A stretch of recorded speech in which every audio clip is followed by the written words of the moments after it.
Hello everyone, and this is yet another episode of Career Talks by Welcome Solutions.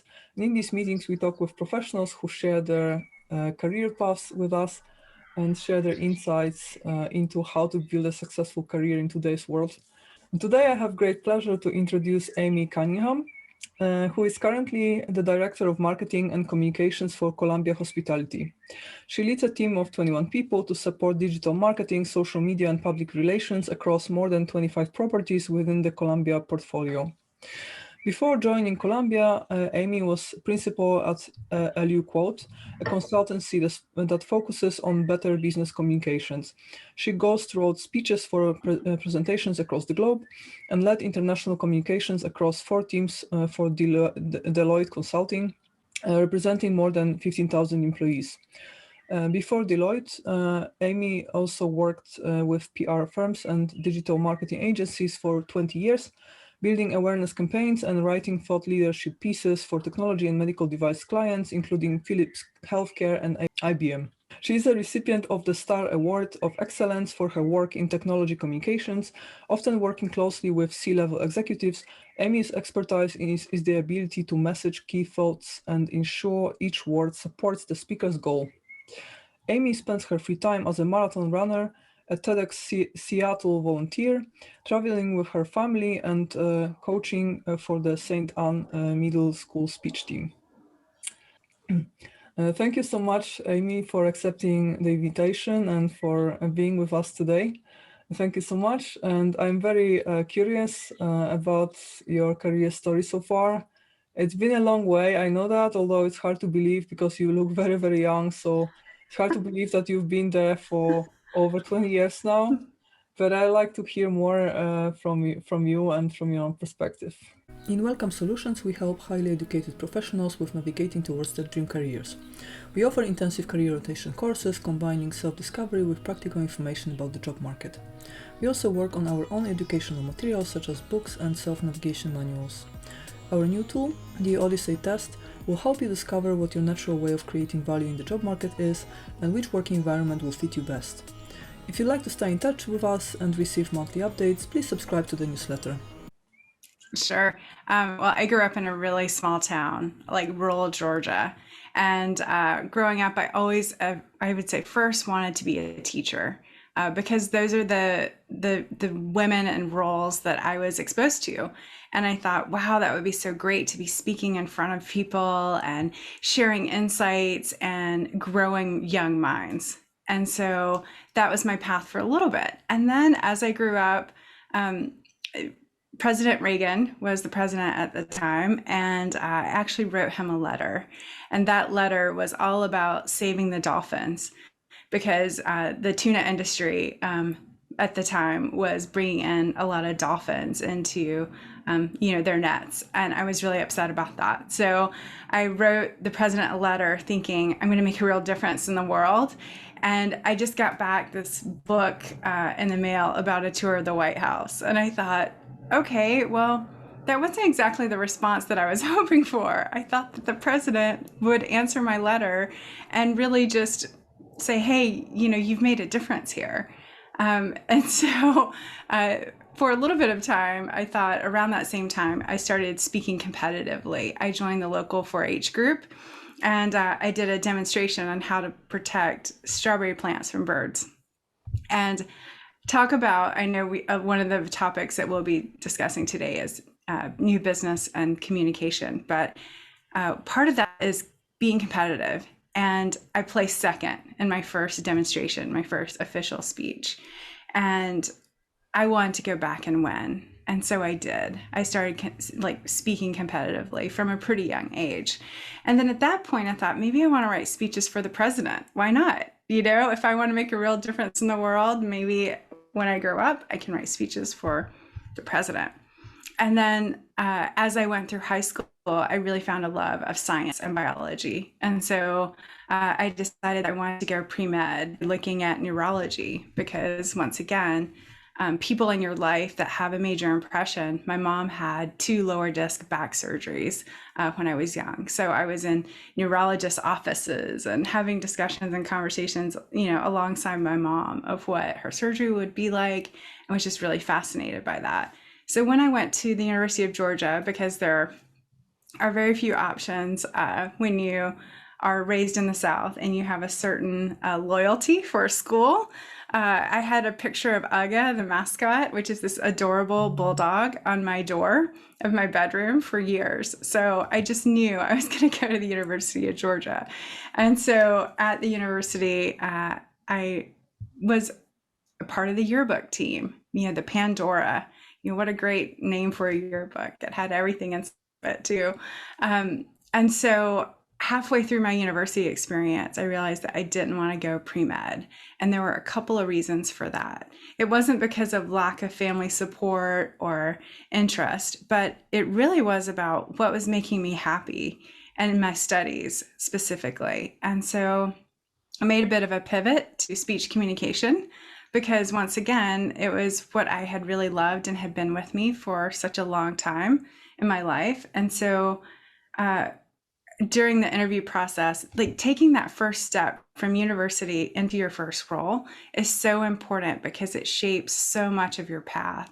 And so many people will say, oh, don't stress it too much. But I think you have to be really thoughtful about that. And just in the ways that I feel a lot of younger people today are making a lot more, I'm going to say, informed choices about college or whether or not to go to college even, for me, that first step was important. And so I researched and I looked at about halfway through my interview process, there were, I'm going to say, insurance companies and PR agencies. And I was thinking about going the route pharmaceutical sales because, hello, speech communication, my interest in the medical field. And then I was also taking German at the time. I thought, you know what, I'm just going to go to Germany and be in pharmaceutical sales. But as luck would have it, I learned about the world of public relations. And in that process, I did a bit of research on, well, what are the top PR agencies in the US that cover medical device or healthcare? And Schwartz Communications popped up. Schwartz at the time was located in Boston. And in my college counseling office, I looked up how many UGA alumni were working in the world of PR. And I contacted all of those people. And one of those people called me back. I say she called me back. I actually picked up the phone and called her. And even today, I have colleagues at that first job that were like, we can't believe she took your call. But I said, hi, my name's Amy Cunningham. It was Sanders at the time. I'm calling from the University of Georgia. And she took my call and she said, Amy, how are you? It was the first thing she said. And I said, I'm great. I can't believe I got her on the phone. But I was just like, really interested in the world of public relations. And I'm curious if you can tell me a little bit more about your experience. I know you went to the University of Georgia. So we had this really beautiful conversation. And then she said, put in your cover letter that we talked and send your resume to Boston, and would love to meet you in person for an interview. If you're coming to San Francisco, we want to talk. And so that one phone call, that one, yes, it was a lot of research kind of leading up to that step, but it put me in a place where my career started. And it was so important because at the time in San Francisco, when I moved, it was the technology boom. And by boom, I mean, I couldn't find an apartment when I first landed there. So one of my husband's friends rented me a room. I'm not even kidding. So I'm like going all the way from Georgia to San Francisco to start my career. And Cecilia Roach really was instrumental in that. And Schwartz at the time was doing medical device PR as well as high tech. So talk about the startup industry and really kind of digging in. I was able to get some technology experience as well, which kind of put me on the path to future opportunities and the health aspect, the medical field and medical device really did kind of feed that interest for me, which was amazing. And then from there, just a quick timeline. I was in San Francisco in the world of PR. .com boom and bust. PR is one of the typically the first thing to go in a recession, and I saw colleagues pack their boxes and leave right and left. And at the time, I was just like, Amy, just keep your head down, work as hard as you can, just to, keep your job. And as things started getting better, I was like, what else could I be doing? Do I want to be in an agency long term? And ended up working for a human services agency, the San Mateo County Human Services Agency, where their director, I wrote speeches for her when she would go to the Capitol in California to speak. It was a bit more public information, but I had done an internship in that area. And so from there, just a good friend called me because at that time, California budget deficit was hitting all the government employees in California on how this is going to impact us. And at the time I said, how does this impact me as well? And she said, I can guarantee you a job for 6 months. But after that, I don't know. And I said, thanks for being honest. And I'm not even kidding. I went back to my desk and I sat down and I had a message, and it was from a friend from Georgia, from 4-H, who I had met at a really young age. And she said, Amy, I'm in San Francisco.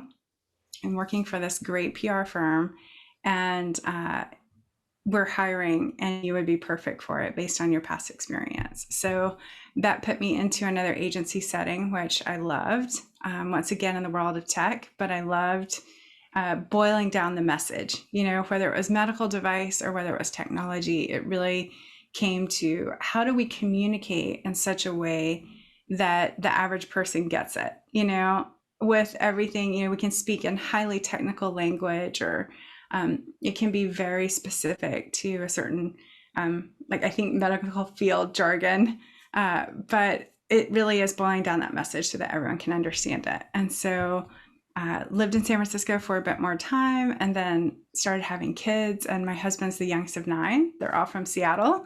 And so at one point we moved up, and that's when I got into the world of, I'm going to say, consulting and project work. So that between kids, and my husband and I made a very conscious decision to have him continue working full time and to have me really focus on the kids. And when they are so young and they are so vulnerable, you want to be there for them. And fortunately, in my role, I was able to continue consulting with the agency that I had been with, which was great. They would send me work, and that's kind of how it started. I was reading, Consulting for Dummies and how do I put together proposals, and then kind of flash forward.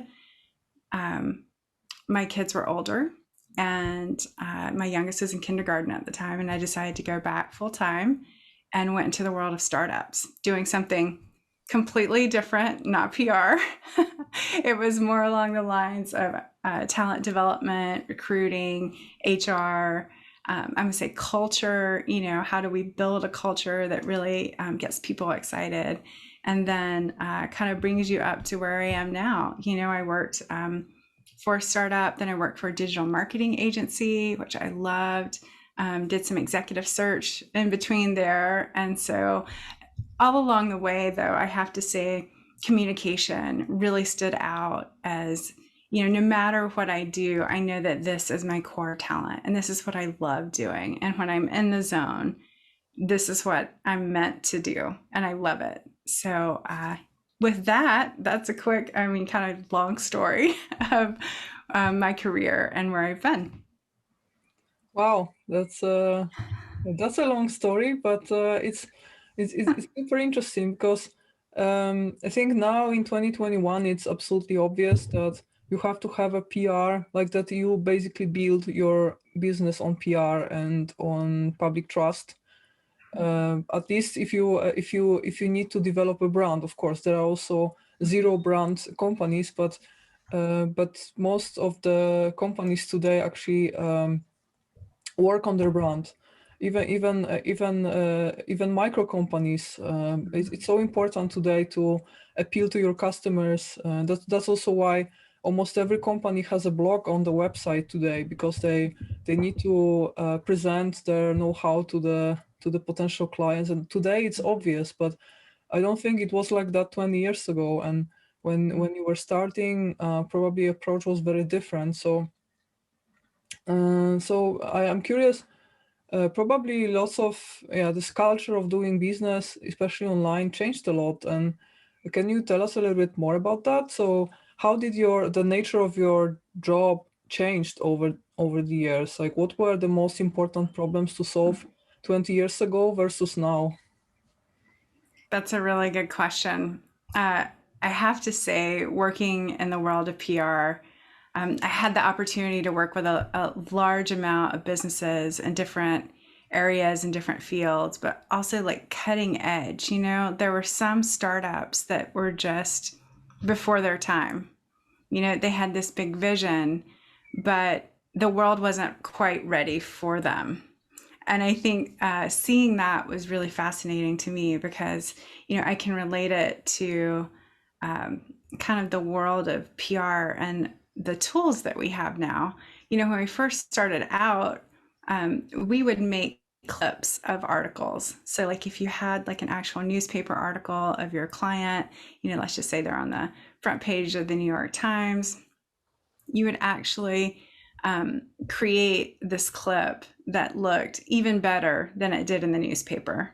You know, because newspapers can be grainy and stuff. So we would put it on this crystal clear, bright white paper, and we'd actually physically cut out the header, you know, like the New York Times logo, and put it up at the top. And we'd glue it, and we'd even use whiteout. Remember that? I don't know if anyone remembers that, but we would just as it went through the copy process to ensure that any like little misperfections or imperfections were taken care of.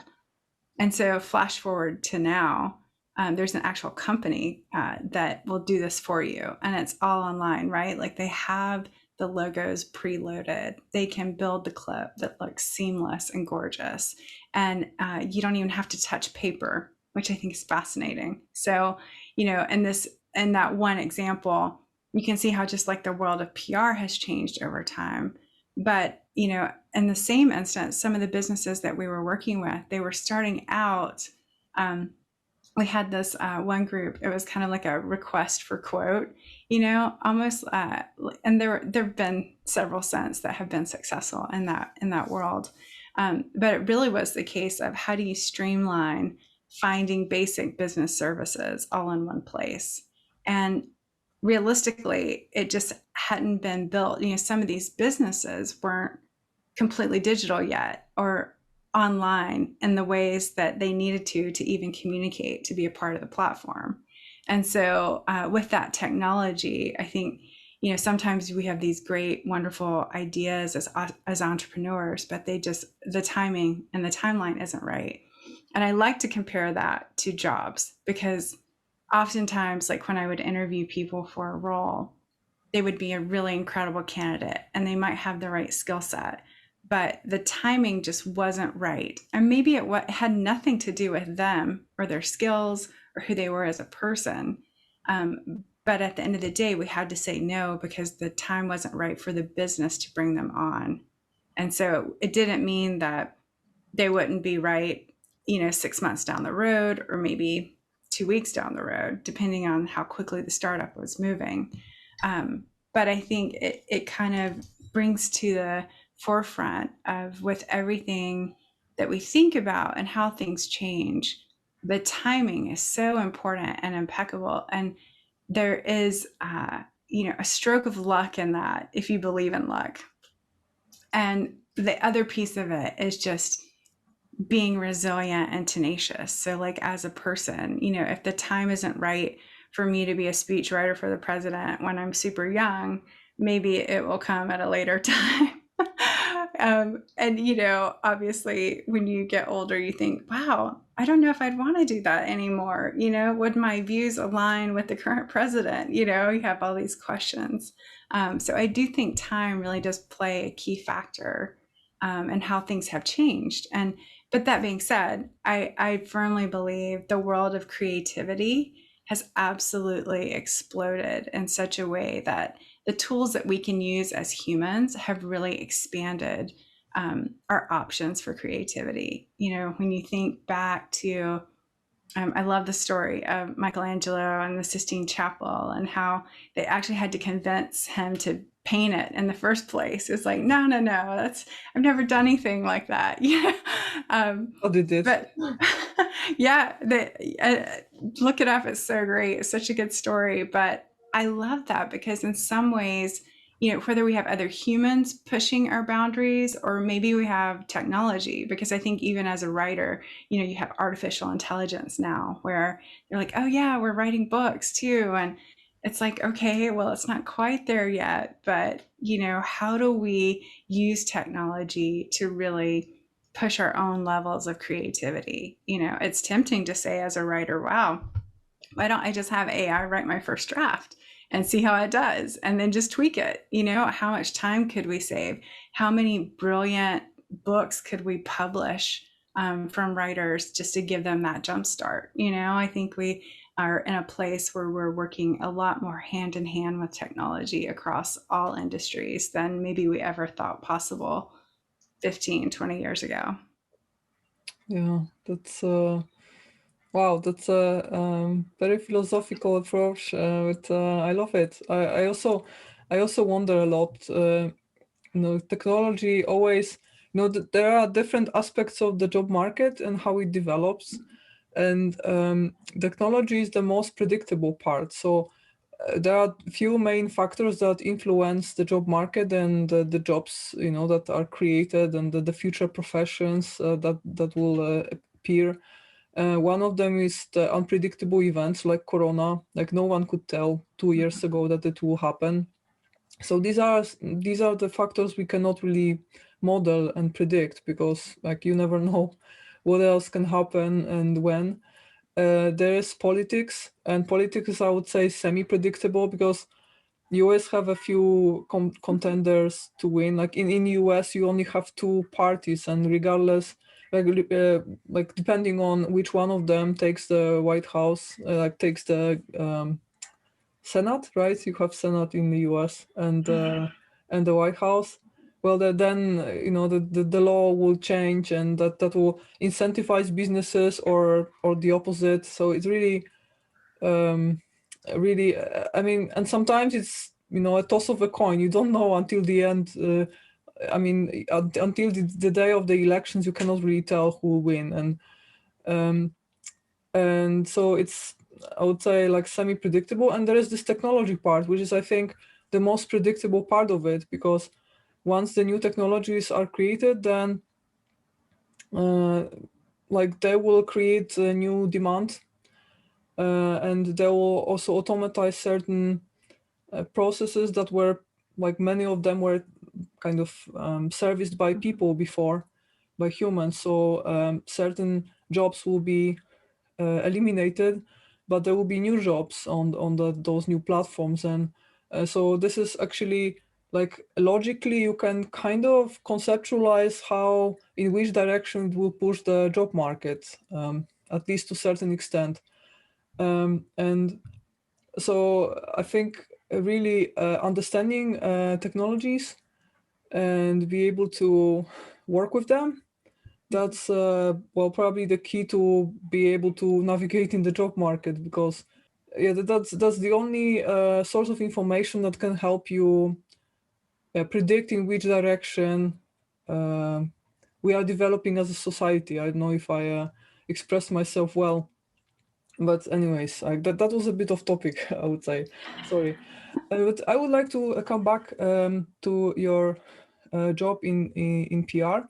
So I'm curious how, since today in 2021, there is increased interest in these type of professions, since like there are many more remote jobs, and many people actually now take it into account for the first time in their lives that they could actually go for a remote job, and they kind of got used to this concept. And I think even after the lockdown ends, there will be many more people working remotely than before. And PR is a discipline where, first of all, there is a great demand because businesses finally realized that PR is quite crucial for building a brand. And this is also a type of, like, this is also an area where you can work remotely. So that's why there is an increased interest also in this type of position. So I would like to ask you a little bit about the reality and the daily life at this type of profession. So how does your typical week look like? Sure. I can tell you one of the main focuses of PR is kind of reputation management. So when you think about a brand and how it's perceived and, you know, even its track record of its success or its failures, you know, I like to say PR kind of straddles the line between promotion and persuasion.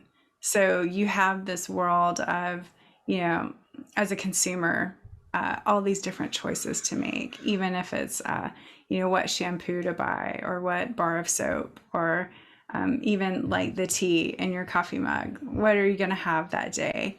And so a lot of it does hinge on trust.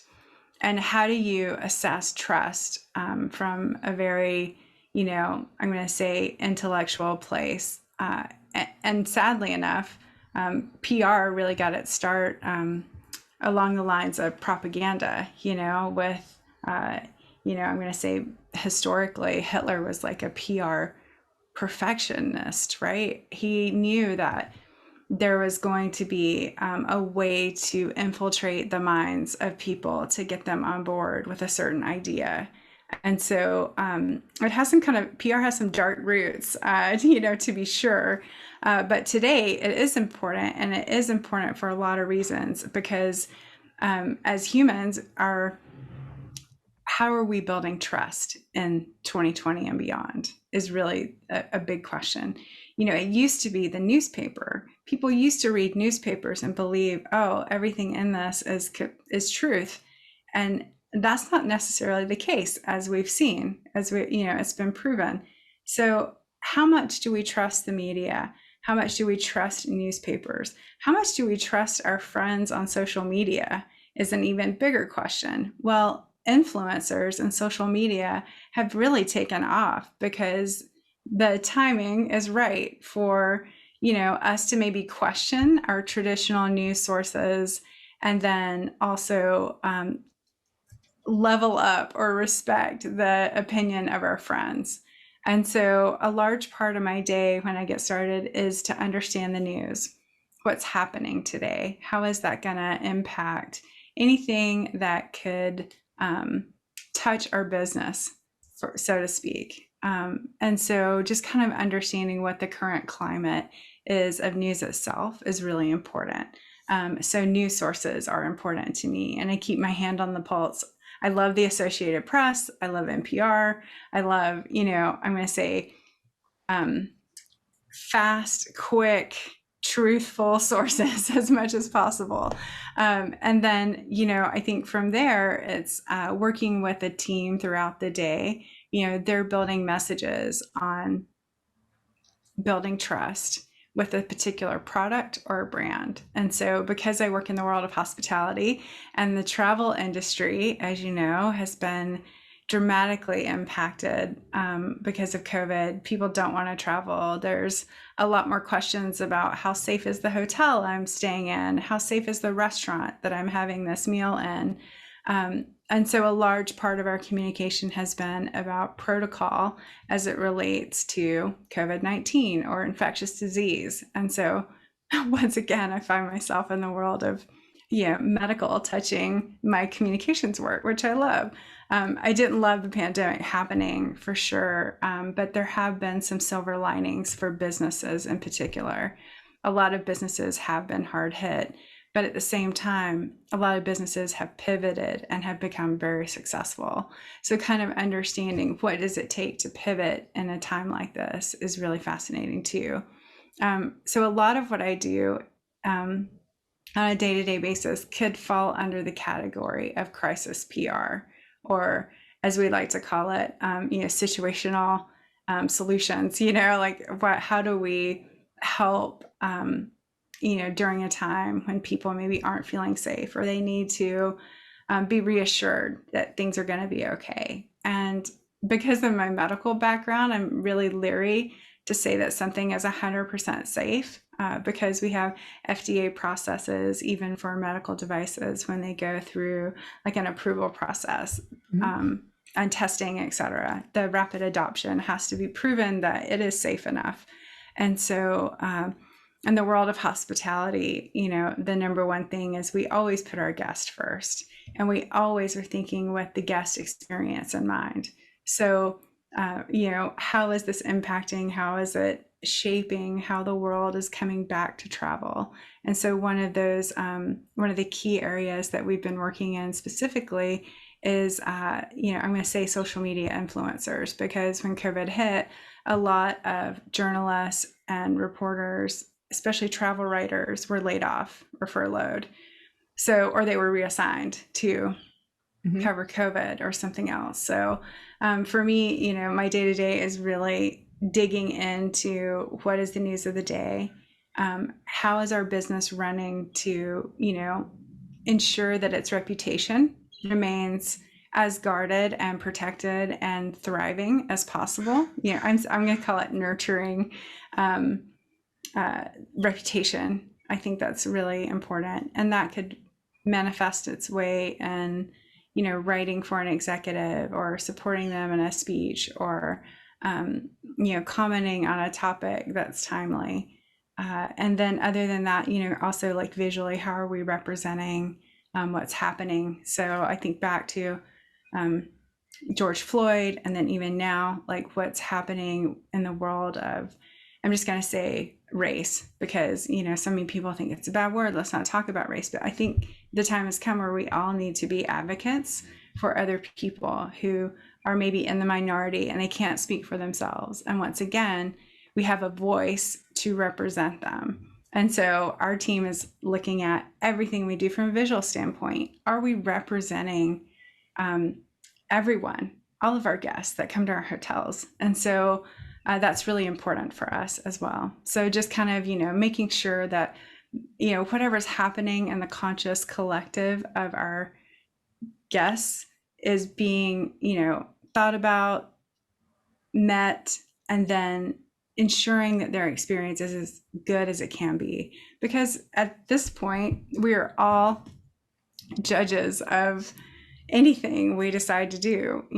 We have the choice to make on where we travel. We have the choice to make on, the type of clothing we wear, or the coffee we drink, or where we donate, our time and our funds.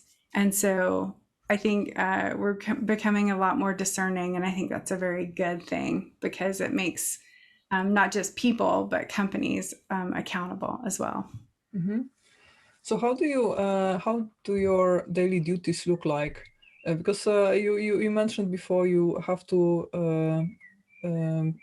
be on track with what's happening on the media, and make sure that the company image doesn't hurt from the communications, like public communications.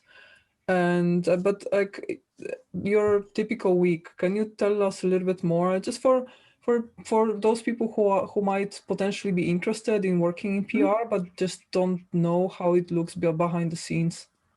Sure. Well, it's transitioned a little bit because most of our team is remote. We used to all be sitting in an office and just a desk or two away from each other. And so that collaboration has transformed a little bit during this time, but definitely can tell you my typical schedule.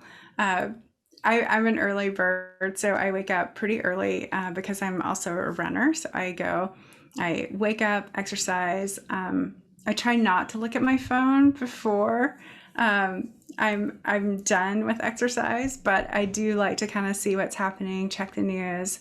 And then my day typically starts around 8:30 in the morning.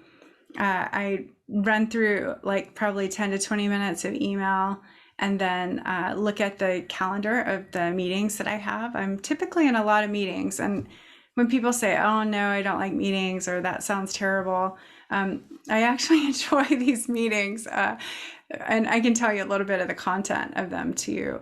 So it could be meeting with a hotel team. So that's like basically the general manager of a hotel, as well as their food and beverage director, and then anyone else the GM wants to bring into that conversation. And so we talk about room rates and how the business is trending, how what their occupancy has been based on percentages. We start out almost every conversation with how is the hotel running? Is there anything we need to kind of be aware of? And then we dive into marketing initiatives, campaigns, things that we're doing that could entail, hey, we have an email that we're building, and the whole theme is travel bucket list. What does that look like, for you? And we might be partnering with a couple other destinations, or I'm going to say specifically properties into that. And then looking at visually, does it communicate the story, kind of picking it apart. And some of those meetings as well, we're looking ahead 2 to 3 weeks in social media. We pull up a calendar and we look at every single post, and not always, but the general understanding of like, this is where we're tracking, this is what's posting when. That way, if we need a photo, let's say we just celebrated St. Patrick's Day. So we asked one hotel, we're like, can you get us a super cool, like really green cocktail by the pool? And we'd love to have that shot. Just knowing that there is I'm going to say like a strategy, and how we're posting, and kind of meeting that strategy and the needs of the property as well. It might be the case that, our marketing manager says to the social person, hey, we'd like to also do an ad along with our recent promotion. So when we send the email out, we have the social ad going out at the same time. And then, we may have in that meeting as well, is it going to be good for the business? Is it going to drive revenue? What did we do for Mother's Day last year? What does that look like? How can we compare some of those stats and set a goal for ourselves for this year? So we have meetings, and that's just one example of hotel, right? With Columbia Hospitality, they have, I'm going to say, a pretty diverse portfolio. So we're working across hotels and resorts, golf courses, residential properties. I'm going to say iconic buildings is another area. And then conference centers. So just imagine how conference centers, have been impacted. What are they doing during this time when maybe they can't have like hundreds of people there for a conference? They're pivoting. They are moving the way of, hey, how can we broadcast virtually? Or how can we bring in a management team? So it really is a lot of conversation around, I'm going to say, supporting businesses, advising them, and then really seeing how can that marketing and communications piece complement the things that they're doing day to day, but while also identifying a business need. Mm-hmm. A great example of this is I actually was talking to a hotel group, and they were like, gosh, we really want to have an amazing breakfast program. We want to own brunch in our neighborhood, of like within 20 miles. We just want to be that destination. And I love that because they realize this is a need. They have families that live and work in that area, and they know like all the breakfast options are terrible. So as people want to get out more and go out for brunch, or maybe meet up with their friends or have a special occasion, that destination becomes top of mind. So lots of meetings. And then, I try to put in some breaks, and I'm going to call them like mindfulness breaks, where I can really just think about the properties that I'm working with and what's coming up ahead, and then make some, so that as I'm heading into these meetings, I know what the agenda is. I know what we're going to be discussing. And then also come to each meeting with some value add. I think at the end of the day, it's important for us in any industry, in any meeting, to come in and have a voice and bring some value. And then I try to wrap my day around 5:30, but that's not always the case. Sometimes I'll get calls and say, hey, Amy, we have this issue. Can you help us? Or we just got a call from a local press outlet. They want to come on site and have an interview. Those things happen on a pretty regular basis. So I time my day in such a way that if I need to ebb and flow, I can do so.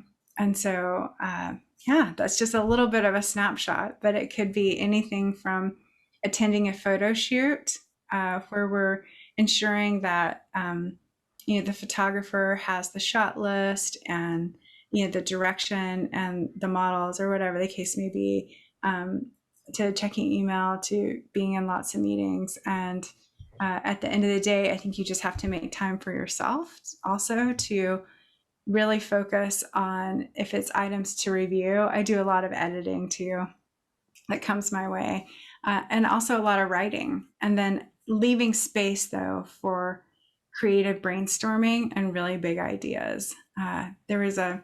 I once asked a team member of ours, like, what's the best experience you've had working at Columbia Hospitality? And he shared this beautiful story of our CEO asked everyone to come into the conference room, and they did a brainstorm on coming up with a new name for a hotel. And I love that at the center of everything, as much as we're growing as a business and as a company, and as an advisory group too, I think we're very much in the world of consulting. It's not so much so that we can stop what we're doing and like have a brainstorm. And brainstorms are a little bit different. The last brainstorm we had, we were coming up with some ideas of a campaign that we're about to launch. And in that brainstorm, I could tell, like the team wasn't like 100% feeling it. And I wasn't either, just the headspace and everything that was going on around us. And the world has been a bit crazy. So there's that. But in those meetings, I think it's important to also think, like, who else should be here? Should we bring someone from a different part of the business that thinks different from us, to kind of inject some alternative vantage points and viewpoints into it? So, but online brainstorming is really interesting too, because you really start to see it's still a good forum for people to bounce ideas off of each other. And I look forward to the time when we can do it in person again. Right. Well, it's interesting, very interesting topic, because what I always hear from people working in communications and social media is that, this is actually finding this spot for yourself to calm down and reconnect with yourself is really hard, because this type of job requires constant attention, right? And it's like a lot of information coming your way, and you have to constantly be like plugged in into the system and respond, and like your working memory is like so overloaded for the whole day that it's really hard then to be creative at the end of the day. And so it probably really requires a lot of like self-management in terms of cleaning your working memory from all this information. So do you have any techniques for that? Do you do meditation, or maybe running is your way of like cleaning your mind? It's a great question. I know that people function in different ways, and people's brains are as unique as we are different in people, right? But for me, I find that the best, most clear ideas come to me usually in the morning. And so, I know some people are night owls and their best work comes late at night. So for me, running is like a meditation, quite honestly. And I started running when I lost my dad. And I knew that he wouldn't want me to just have a glass of wine and be sad. And so I thought, how can I channel this grief in a positive way? And so I would get up super early and start running in the dark. And when I did that, it did a couple things. One, it allowed me to process anything of, my emotion, like sadness, like anger, like whatever it is you're feeling, because there are going to come those times in work as well, in our careers, where we have emotion that comes into play. And what does that look like to process that? And I found that running is really good at processing that emotion piece specifically. Does it help clear the mind? Absolutely. I think it really does, and you have to go into it with I'm going to clean the mind today, or I'm going to listen to my favorite rap music while I'm running. You can kind of calibrate what it is you're needing in that moment, in that space.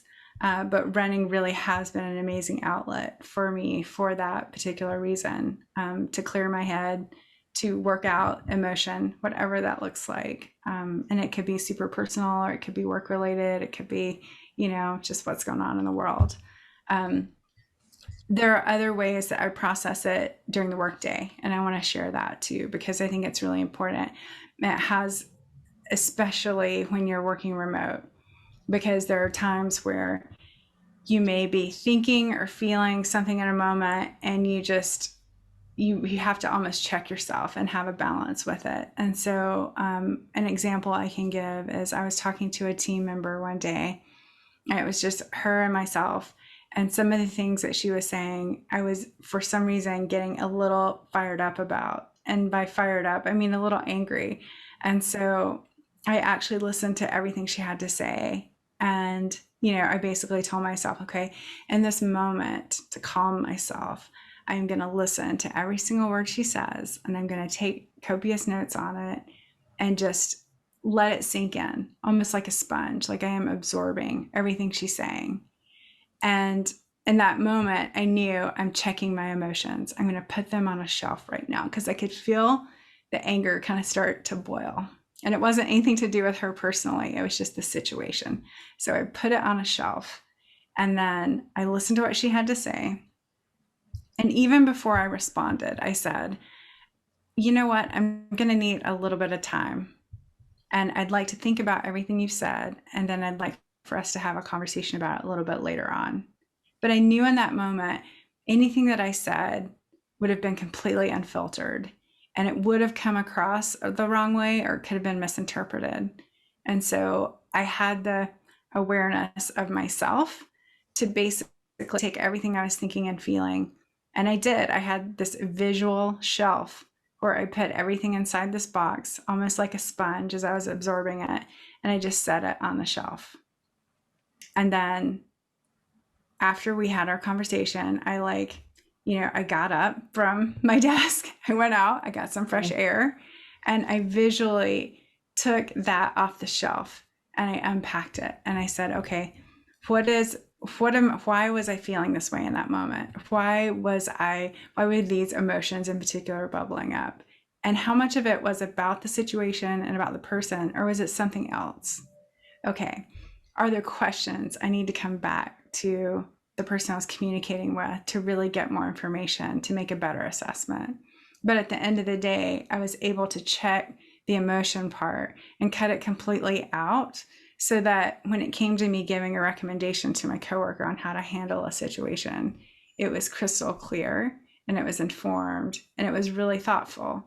So whether that's, in a moment you're getting overwhelmed by work, or you're processing a certain emotion, I think it's good to visualize, like, doing something with it, because if you can't visualize it or put it on like an imaginary shelf or take a moment to breathe, it almost feels damaging to your insides, like Right. the anger, the upsetness, the hurt, the whatever emotion is coming along with it, can be pretty intense. So another thing that I do, you talked about just having a lot of things in your mind, is I write a lot of things down, even though we work in the world of, OneNote, and, you can put it on your calendar, you can have it on your phone. I have a notes section on my phone that I love, the Notes app. I love it because I use that as well. And I think that's important, because there are times where we have so many thoughts running through our mind that they're all important thoughts too. And I think it's key that, once again, you might have a thought and it's not the right time, but it might be the right time later. And so I like to write things down. And I also like to go through each of my day, like, how many properties do I touch? How many people do I work with? And then really assess each one one by one, you know, so just carving out that time to say, okay, what attention or what can I add in this particular area that's going to push the envelope? And that can be personal too. You know, you might feel like, gosh, in my role, I want to learn more about X, Y, or Z. Where can I find the time to learn more about that? And especially because the world of communication and technology is moving so quickly, it's part of our jobs to understand what are the tools at our disposal and how can we be more efficient with our time. So that's a very important thing you just said. And regarding the emotions at work, yeah, I get the problem. It's every single time you show your emotions when they are like negative emotions, you're actually losing some game. There is never a good output from such a situation. And like I think everyone has a different ways of handling handling emotions at work. Like what I also hear often as an advice is to just name your emotions, and when you name them, you also kind of get the self-awareness that, well, let's calm down because I'm angry, or so that also helps. For me personally, if I have, I always feel that the best approach for me personally is to treat professional life as a game and just take emotions like apart, and it is just a game in which you score points, and every single task is amount of points, and every single little accomplishment. And also when it comes to interacting with people, every single time I lose nerves, it's actually minus points, and I'm like, you have to score points, you can't lose points on such a stupidity, you know, you just earned 100 points doing that, so you can't just lose them now in this stupid way. And for me this works best actually. So just gamify everything, and then gamify your emotions, and then I can calm down pretty easily. But it also took me a while to come up with something that works personally for me, because just telling myself that that it's not a good idea to show emotions didn't really work for me. So I had to come up with something else. But I think there is always a way. You just have to test yourself, and sooner or later you'll come up with something that helps. And it's a very good piece of advice what you shared, and I think it will work for a lot of people. It's very, very important, first of all, to do the self-management in this department. Okay, so I have a lot of questions still for you, so I hope that we can still talk for a little bit. Sure. Just coming back to the world of PR for a while, I have a question that is related to building an image for a company, and this is related also to a common fear that people thinking of their own business have, and which is almost every large company has haters of some sort. And like it sometimes feels like as soon as you become successful, there is no way on earth that you will still keep your good PR in one way or another. There are so many different ways how journalists can turn your company image to ashes. And it's so the bigger you become and the more successful, it's so hard to really still keep a good PR, and keep yourself away from haters. And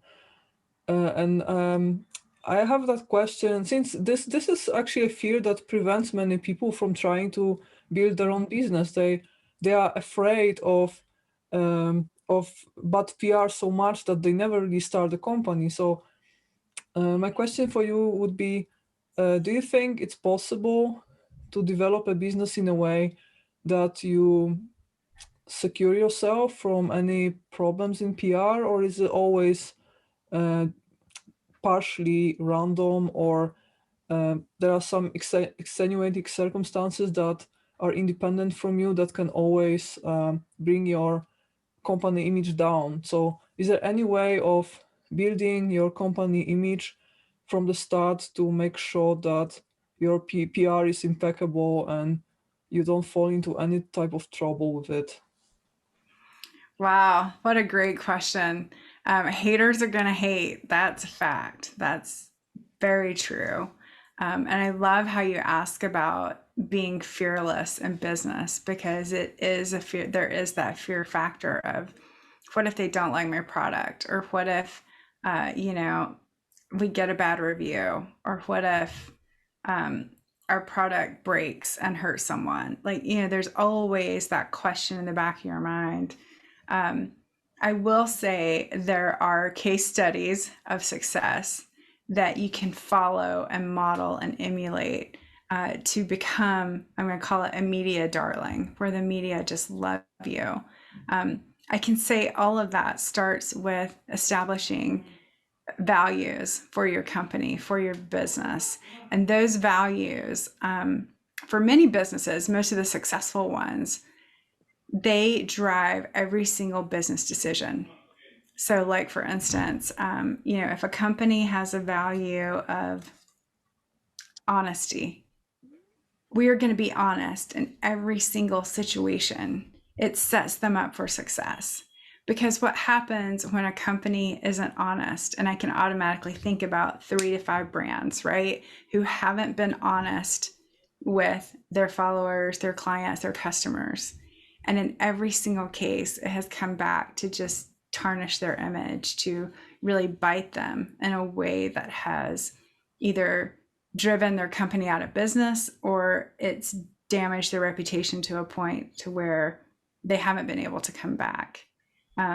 There's some brands that have gone through, I'm going to say, you know, like, let's just say their CEO goes to jail and comes out of it, and it's still a success because the product was so good. But still, people who, you know, felt like that CEO is being honest or dishonest or whatever, and there were different camps, it's still controversial. And it's still, you know, I'm sure every decision they make, even from like, should we send out an advertisement, or should we do a campaign on something, they have to now say, does it reflect our brand? And does it reflect our brand in the way that we perceive it aspirationally? Or does it reflect our brand realistically and what people actually think about us right now? And so that difference between your brand sits now and where you want it to be aspirationally can make all the difference in how you're talking about it. But that being said, what are the ways that you can really set up a brand for success? I think number one is know your values and follow them with every business decision. Two, build the relationships early, whether that's with the press, with your business partners, and with your customer. You know, people want that authenticity from the company they're buying from. I just purchased something over Instagram not too long ago, and it came to me, it was like a pretty small, I'm going to say relatively new company. And it came to me, I thought, okay, I'm just buying a pair of shoes. And that's literally what I thought when I made that purchase. But when it arrived, the shoes were impeccably wrapped. And inside the package was a really nice, I'm going to say, fancy paper envelope that thanked me for purchasing from them. And I thought, wow, I'm definitely going to think again, right, when I purchase a pair of shoes, because they took the time to let me know that that purchase was important to them. And so I think the way that we market and the way that we sell and the way we are perceived can be radically influenced by that experience of knowing, okay, you know, if we're not just going to pack these shoes up and send them in a box, we're going to do something different, and we're going to make it unique to this person who's purchasing from us. And we do have the information now to do those things, right? Which is a little bit unnerving how much data about ourselves personally is out there, but you know, it does make a difference. And so I think with every business decision you make, you can really enhance how you're being perceived. And as long as you have a formula and you have that set of values that's guiding you each step of the way, I think is the best, like, kind of right foot to get started on. And then the other piece of it is, I'm going to say, confidence. How much do you really believe in your idea? How much do you really believe in your product? Because you're going to have to fight for it, because the business landscape is competitive. And so if you don't have the confidence to start out, it's hard. And how do you foster that confidence with someone who, they have a great product and they know it's great, but they're a little shy, they're a little timid. And sometimes it's building that brand personality. Maybe that brand personality has to be bold, it has to be out there. And, just because the inventor or the entrepreneur, maybe that's not their own personal personality, it's adopting, what does it take for that business, for that product to be successful. And sometimes you can almost transfer this confidence or this feeling into your own brand personality. And it's almost like people talk about birthing a child or birthing a business. You are kind of like fostering whatever that is. And so being able to separate yourself as the individual, I think, is important, because a lot of times we take things super personally, especially through social media. Man, there are some people out there that they have a lot of vented frustration that's pent up, and they would like to unleash it. And so I think it's kind of knowing, okay, we can respond to this too. And I think you have to be careful on your responses. But if you're responding as a brand that cares, more often than not, they're going to listen and they're going to give you some space. And then I think the response in and of itself, once again, goes back to your values. Are we going to be accountable for maybe something that did go wrong? Are we going to own it? Are we going to be honest about it?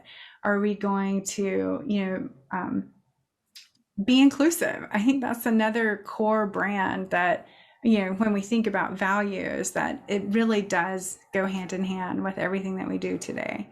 But knowing what those values are, I loved my whole startup experience, because the CEO was absolutely charismatic and gung-ho and confident and energetic.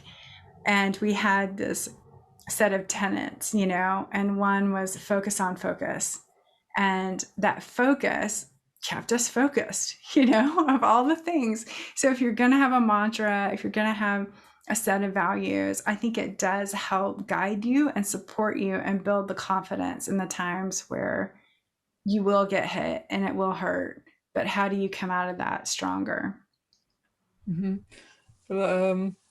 I also I'd like to mention the book, The Subtle Art of Not Giving a Fuck, which is, I think, relevant here. So what this book is all about is that you will always fear from something, because that's how we are as humans. We always we are paranoid by nature, because that's how we evolved. And you have to choose your pains, like choose what you want to struggle for, because you will definitely struggle. So if you want to stop caring, if you want to stop fearing from hate, you have to have something even more important to care about. And that's actually helped me also, because I felt, before I started this YouTube channel, I was also fearing, because I can see how much hate there might be on YouTube.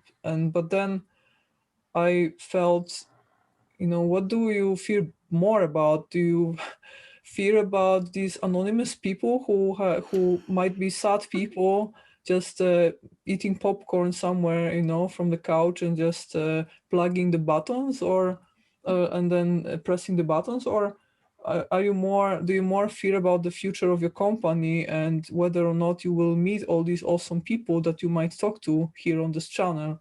So I felt I really care more about that. That's why I stopped fearing from these anonymous haters that are all around YouTube. And yeah, so I think that mindset can also help.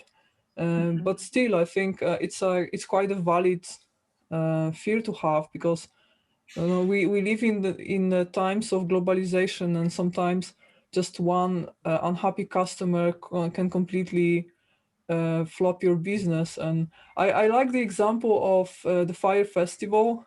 I don't know if you've heard that story, but it was this infamous festival, and it was all promoted perfectly on social media. I think it's an example of PR that went way, over the top, and just like over advertised the event by miles.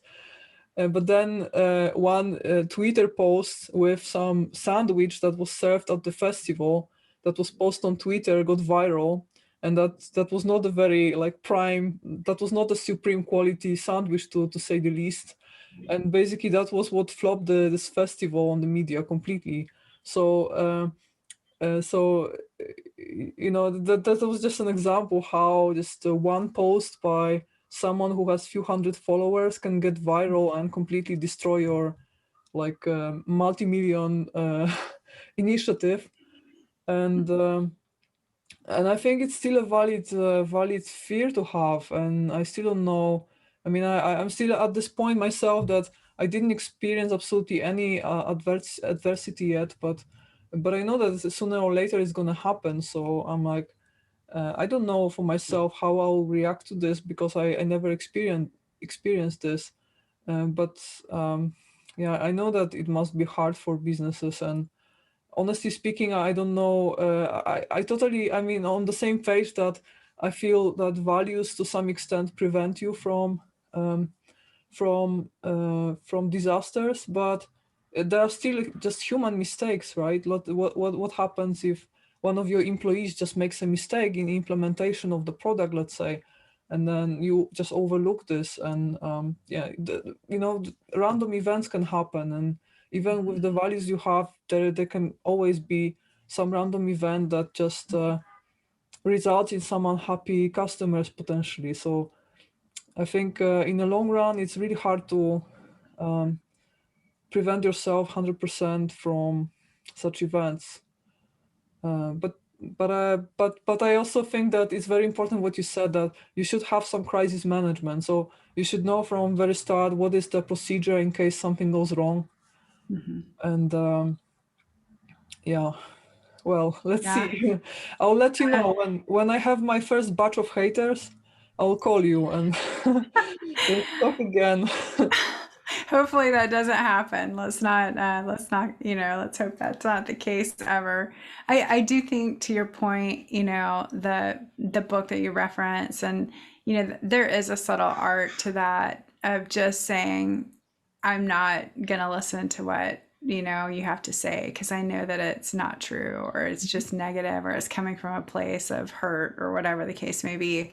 And it's interesting too, like I think about how a sandwich can like totally disrupt a successful event. Once again, that goes back to like you said, a detail. It's one minor detail, or it could be one minor mistake that a team member makes, or whatever that looks like. But I do think there are companies that are taking on those challenges really well, and their responses to things like that, like monitoring and knowing, like, okay, we just had a negative comment on Twitter. Are we going to respond or not? What are we going to say? Like, even in that moment, and hindsight's always 2020, as we used to say. I guess it's like not anymore. But you're knowing, like, hey, could we have said or done something in that instance that would have set us up for more success? I think of companies like, and let's just say, there's some out there that have a really quirky and cool approach to everything they do. So one of the things that they do is they do have a response for the haters already. They have it pre-canned, like that's ready to go. Like, come on, haters, just bring whatever you have, and we'll be ready for it. But that's not 100% all the time, of course. And so I think, to your point, you have to be fearless and confident in what you're putting out there. And then I think the other piece of it is just to start. So many people don't start because of that fear. And I was able to look through some of your past conversations, and I really enjoyed that, because I thought, wow, what she's doing is really informing people about paths they can take in their career. And there's something really fantastic about that and life affirming. So it's my hope that you keep going. And if you do experience any negativity, let me know. I'm happy to help. Oh, thank you so much. Yeah, it's yeah, I will never regret this. Like, I don't know what I will be doing in 10 years. Maybe something more towards business development. I'm not sure yet, but I'm very happy that I'm doing what I'm doing right now. I think I cannot imagine a better job at the moment, honestly speaking. Yeah, So I think it was a absolutely. good choice. It was a good choice. All right, so maybe we should slowly start wrapping up, but I feel there is still something that I like to ask you, and it's more about some general pieces of advice. Oh no, sorry, there is still one question that I really need to ask you, which is about your job at eBay. So you, as far as I remember, you were one of the first employees of eBay, right? In the early days. No, I just helped them with their PR. I wasn't an official Oh, sorry. employee. That's okay.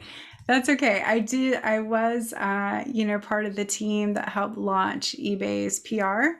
And so they went on a media tour kind of early on. And it was when, I'm going to say they weren't sure what was going to happen.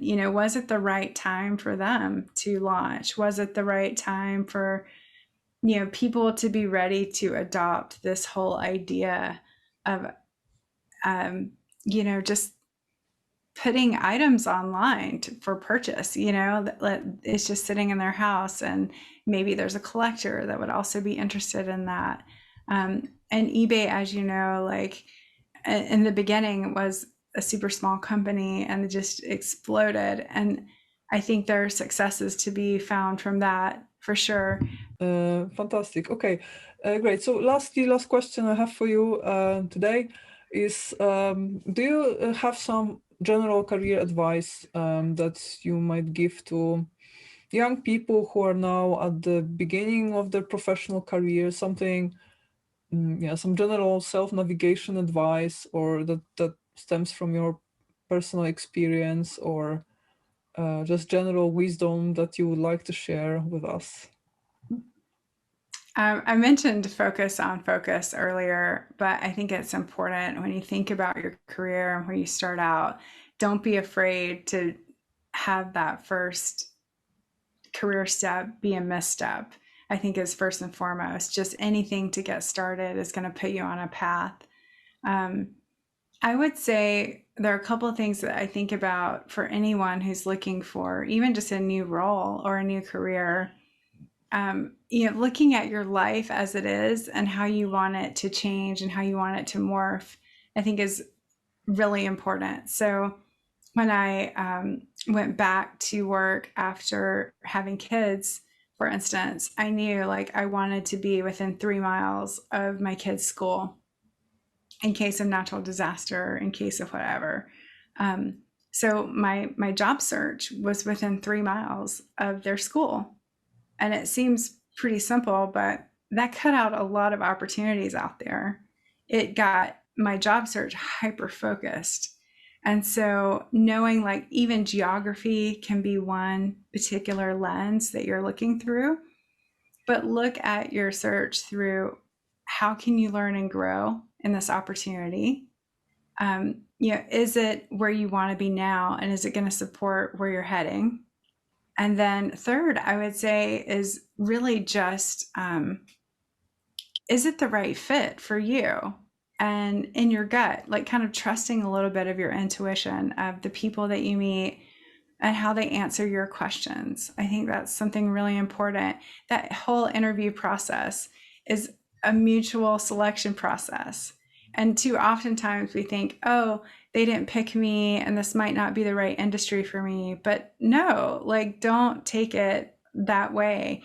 It may be the case that the timing wasn't right or, something else. So I would take each rejection with a grain of salt and keep going if you know for sure that that's where you want to be. And then third and foremost, or fourth, I guess, is don't give up. if it's a particular job in a particular industry that you know you're meant for, but you're not, I'm going to say it's not happening, don't give up. If you are meant to be in that space, you will.